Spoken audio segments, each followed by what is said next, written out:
हम election commission से कुछ मुतालबात कर रहे थे, उस पर तो उन्होंने कान धरे नहीं।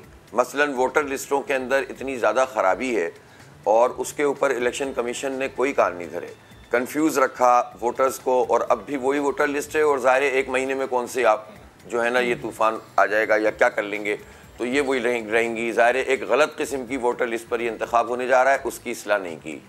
हमने उन्हें ये बताया कि यहाँ सियासी एडमिनिस्ट्रेटर का तकर्रुर हुआ है और ये तकर्रुर गैर कानूनी, गैर आइनी है। कैसे मुमकिन है कि बल्दियाती इंतखाब होने जा रहा है और एक पार्टी का जो बाकायदा तर्जुमान है उसको एडमिनिस्ट्रेटर बना दिया गया है कराची का, तो वो गलत है, इसको बरतरफ किया जाए। इलेक्शन कमीशन नोटिस ले, कोई नोटिस नहीं लिया गया।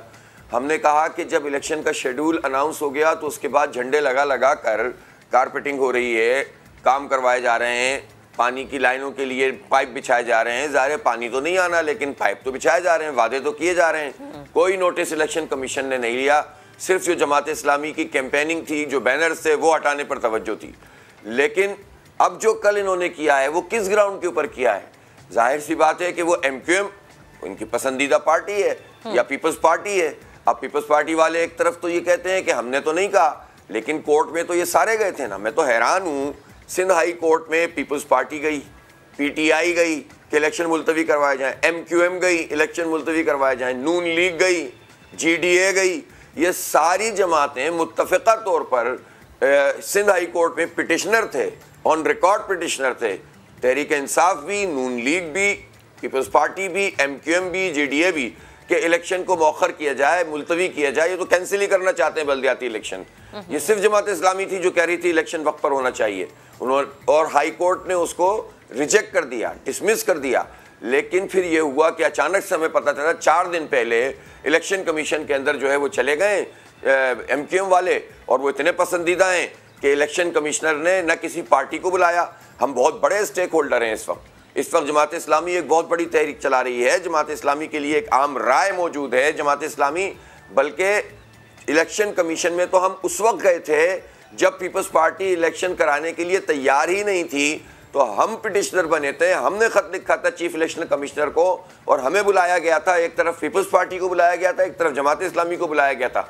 मैं खुद पेश हुआ था इस्लामाबाद में और वहाँ पर हमने कहा था कि इनसे कहें कि ये 15 से 20 दिन के अंदर अंदर इलेक्शन शेड्यूल का अनाउंस करें। तो हमने ये इलेक्शन अनाउंस करवाए थे, लेकिन इलेक्शन कमिश्नर ने जमात इस्लामी के लिए मुनासिब ही नहीं समझा कि उनको बुलाया जाए। तो इसका मतलब तो यह है कि सीधी एक कार्रवाई हुई है और मैं ये कार्रवाई कराची के खिलाफ समझता हूँ, बल्दियात के निज़ाम के खिलाफ समझता हूँ। ये नहीं होना चाहिए। इसीलिए हम कल इंशाअल्लाह सिंध के इलेक्शन कमिश्नर के सामने एहतजाज करेंगे और हम ये कह देना चाहते हैं कि हम फरार का रास्ता इख्तियार नहीं करने देंगे। सही। अच्छा हाफिज साहब, जैसे आपने कहा ना कि पसंदीदा पार्टी ये है, पसंदीदा पार्टी वो है, जब ये पसंदीदगी पे चलेगा तो फिर कराची का मुस्तकबिल तो कहीं भी नज़र नहीं आ रहा। ये अगर 21 तक भी अगर ये अवाम को कायल नहीं कर सके तो ये तो फिर ये भी नज़र आ रहा है कि शायद ये 21 अगस्त से भी आगे चले जाए। नहीं, ये तो किसी सूरत नहीं होने देंगे। देखें, सही है, बारिश का आप जवाब बता रहे हैं, ये कर रहे हैं, बारिशें तो पिछले दिनों हो रही थी ना, फोरकास्ट तो मौजूद थी। ये अचानक क्या हुआ है? जाहिर सी बात है कि MQM को पता चल गया है कि वो फिजल आउट होने जा रहे हैं, बिल्कुल वो कैंपेन करने के काबिल भी नहीं है। अब उन्हें जो है वो तरोताज़ा करने के लिए अगर कोई इक़दाम किए जा रहे हों और उनके अंदर ताकत भरने के लिए कुछ किया जा रहा हो, तो ये तो मैं आपको वैसे बता दूं कि अब कुछ नहीं हो सकता। अब कराची के लोगों को पता चल गया, और मैं ये वाली बात भी बता दूं कि अब कराची के लोगों को ये भी पता चल गया कि सिंध हाई कोर्ट में कराची के खिलाफ कौन कौन गया था। तो जो लोग ये शादियाने बजा रहे हैं ना कि अब ऐसा हो जाएगा और वैसा हो जाएगा, ये मैं आपको बहुत वाज़ेह तौर पर बात बता दूं कि अब कराची के लोग जमात इस्लामी का मेयर चाहते हैं और हम पीपल्स पार्टी को भी, इलेक्शन कमीशन को भी, किसी को भागने नहीं देंगे और ताक़ुब करेंगे। और इंशाअल्लाह ताला हम तो देखें बेसिकली इलेक्शन मुहिम नहीं चला रहे थे, हम तो कराची के हुकूक़ की तहरीक चला रहे हैं पिछले 5-6 साल से। वो तहरीक आगे बढ़ी है, दरमियान में ये इलेक्शन आया है, तो हम समझते हैं कि ये इलेक्शन इसका एक संग मील बनेगा। इसके ज़रिए से ये तहरीक आगे बढ़ेगी। जो मेयर का जो पोजीशन है और जो ग्रास रूट लेवल के ऊपर नुमाइंदे मुंतखब होंगे, इंशाअल्लाह ये मुकम्मल इख्तियार की जंग है जिसमें ये बल्दियाती इंतखाब कंट्रीब्यूट करेगा। तो अब तो हमारी तहरीक एक नए मरहले में हमने रात से दाखिल कर दी है। आपने देखा होगा, एक तरफ तो प्रेस कॉन्फ्रेंस जब मैंने की है रात को हंगामी, तो हज़ारों कारकुनान जो है वो इदारा नूर हक आ गए। और फिर यहीं पर नहीं हुआ, जब मैं अपने हल्के में वापस आया हूँ तो रात के 1 बजे हज़ारों लोग थे, नौजवान कि जो उस वक्त जो है गम और गुस्से में थे कि ये हमारे साथ क्या साजिश हुई है। मैंने लोगों से ये कहा है कि इसको कबूल करते हैं हम, इस चैलेंज को, और हम अपनी तहरीक को मजीद आगे बढ़ाएंगे और जो जो काम हमसे रह गए थे इंशाल्लाह वो भी करेंगे, भागने नहीं देंगे इंशाल्लाह ताला। आप देखेंगे कि कराची के लोग इस दफ़ा एक ऐसे शऊर का मुजाहरा करेंगे कि बड़े बड़े हैरान रह जाएंगे। बाज़ पार्टियों ने समझा है कराची तो उनकी जेब में है, कराची को नज़रअंदाज करो, कराची को पैकेजेस में टहलाओ, कराची के लिए सिर्फ ऐलानात करो, सब मिलकर जो है इलेक्शन मुलतवी कराने की कोशिश करो, और कराची वाले अब इतने बेवकूफ़ हैं कि वो जाकर वोट डालेंगे। भाई अब शऊर परवान चढ़ रहा है। अगर पंजाब के लोगों ने लोटों को कबूल नहीं किया तो इसका मतलब ये है कि उन्होंने अपनी तमाम तर पसंदीदगी के बावजूद लोटों को रिजेक्ट किया। इसीलिए अब कराची के लोग भी ये बात देख रहे हैं कि पसंदीदगी हमारी किसी के साथ भी हो, जो कराची के साथ अच्छा करेगा हम उसके साथ चलेंगे। और अल्हम्दुलिल्लाह बल्दियाती इलेक्शन में तमाम पार्टियों के सपोर्टर जमात इस्लामी को सपोर्ट कर रहे हैं, और अब हमारी तहरीक आज से ही एक नए फेज में दाखिल हो रही है, और कल हम धरना देंगे और वहीं पर फिर हम अपना लाएमल बताएंगे कि इसको कितना प्रोलॉन्ग करना है। मैं आपसे यही आपने मेरे मुंह की बात छीन ली। मैं आपसे आपके नेक्स्ट मूव का ही पूछ रहा था, धरने के बाद का, क्योंकि सर देखें अब बारिश भी है, हमें सबको पता है कि बल्दियाती इंतखाबात इसलिए नहीं हुए क्योंकि हमारी बल्दियाती ठीक नहीं है, और इन बल्दियात को ठीक करने के लिए बल्दियाती इंतखाबात का होना बहुत ज़रूरी है।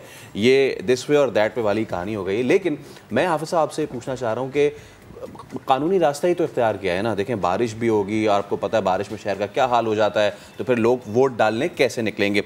आपको नहीं लगता कि ये इसलिए ठीक इकदाम है क्योंकि वोटर सिर्फ उनका नहीं, आप क्लेम कर रहे हैं ना कि इस वक्त आपकी ज़बरदस्त फॉलोइंग है और सारा का सारा जो अवाम का जोर है वो आपकी तरफ है।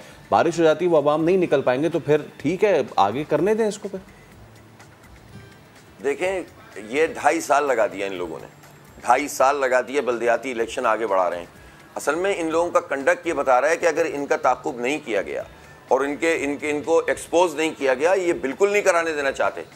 और इसलिए कि इन सारी पार्टियों ने मिलकर जो मैंडेट ले चुकी हैं अब तक, तो इंशाल्लाह हालात बदलेंगे। इन्होंने बल्दियात के हवाले से आइन के अंदर वो कोई चैप्टर ही नहीं बनाया हुआ। पहले तो बात चल जाया करती थी, लेकिन जाहिर सी बात है अब तो हम देख रहे हैं ना कि जो मर्जी आती है सूबाई हुकूमतें करती हैं, कोई पूछता, कभी इलेक्शन कमीशन के कहने पर इंतखाब कराना पड़ता है, कभी सुप्रीम कोर्ट के कहने पर।